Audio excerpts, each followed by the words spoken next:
Here's a quick tofu and noodle soup. Now we need to start with a full flavoured soup base. So I'm going to be using 2 stock cubes, chicken stock cubes, to a few litres of water. Now these chicken stock cubes have no added MSG, no colourings or artificial flavours, and you don't even need to add any salt to this because it's seasoned enough. So we're just going to crumble in our stock cubes to some rapidly boiling water here, and that will be the simple base to our soup. And another one. Again, just crumbling that through your fingers and you'll see it dissolve and form that chicken soup. Now to add some Japanese inspired flavours, I'll add some mirin along with some sugar, a pinch of sugar, and some sake. And this is where you can get creative. You can add some chicken to it, you could add any ingredients you like. I'm using tofu because I love how the tofu absorbs the flavour of the soup. So I'll grab a knife and cut this tofu into a few cubes, just little cubes.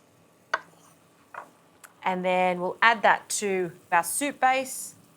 To that, some shiitake mushrooms, and I'll cut them in half and in quarters.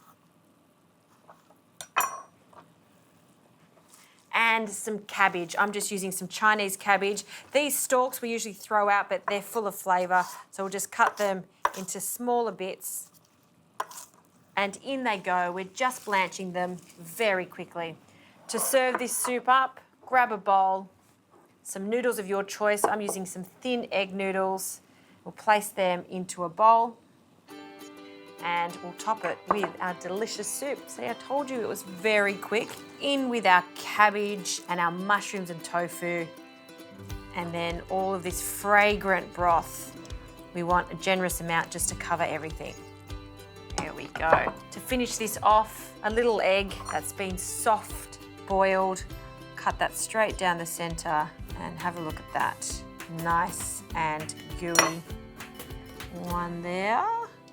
And then the other one there. And that is the quickest soup you can make. As long as you got that base soup, you can add flavours to it. This is really, really comforting on a cold winter's day.